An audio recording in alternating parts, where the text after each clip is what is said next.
때 많이 안 써요. 왜 안 쓸까요? 퇴비화는 되게 많이 해요.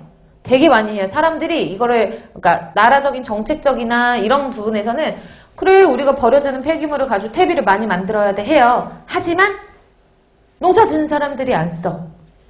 첫 번째, 화학비료는 뿌리려면은 요만한 봉투만 사면 돼요. 예를 들어서 1,000원짜리 하나 사가지고 요렇게 뿌리면 돼.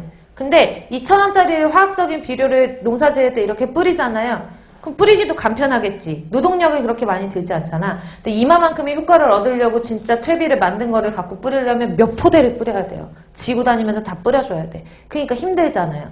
그러니까 농사 짓는 사람들이 굳이 유기농 같은 것들을 고집하지 않는 이상은 화학비료를 더 편하게 쓰겠죠. 그쵸? 그래서 부가가치가 그렇게 별로 높지 않고요. 그리고 퇴비 같은 것들이 화학비료보다는 이게 과정 자체가 비싸야 돼요. 그래서 실질적으로 같은 효과를 내기 위해서 뿌려주려면 너무 비싸고 양이 많고, 그러니까 퇴비의 단점이 뭐냐면 이렇게 하는 과정에서 실질적으로 다른 폐기물을 자원화하는 공정에서는 장점 뭐냐면 부피가 감량이 되거든요.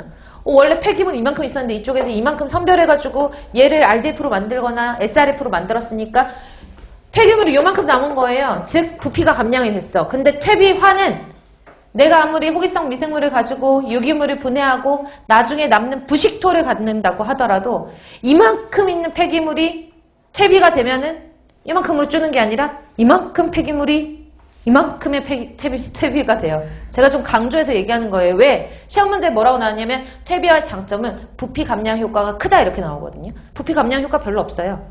그러니까 막 지고 다니면서 다 뿌려야지 힘든 거예요. 이해 가세요? 가장 좀 헷갈려 하시는 부분만 제가 설명드리는 거니까 그렇게 봐주시고, 그리고 마지막으로 이제 제가 뒤에서 설명을 다시 드릴 테지만 열분해라는 게 있어요. 열분해라는 말을 쓰는데 그 열분해라는 거는 쉽게 말해서 폐기물이 있어요. 맞죠? 자, 앞에서 제가 고형연료 했잖아요. 폐기물 중에서 탈 수 있는 성분만 선별해서 연료로 만드는 거라고 했잖아요. 두 번째 퇴비화는 폐기물에다가 호기성 미생물을 가지고 생물학적 어떤 자원화를 하기 위해서 미생물을 이용해서 휴머스로 만드는 물질을 회수하는 방법이죠. 그 다음에 세 번째 열분해는 뭐냐면 폐기물에다가 열을 가해요.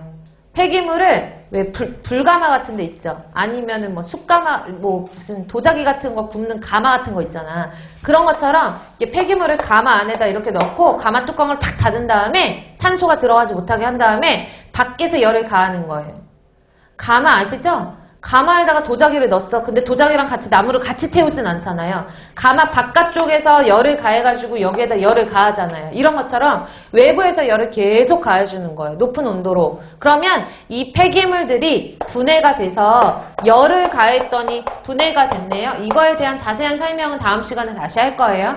사실 이거에 대한 디테일한 설명보다 먼지는 머릿속에 넣어놓고 있으면 다음 시간 쉬우니까 제가 미리 말씀드리는데, 열분해 폐기물을 만약 열분해를 했다라고 하면 이 열분해하는 온도에 따라서 되게 높은 온도에서 폐기물을 분해를 했어요. 분해를 하면은 기체 연료가 생겨요.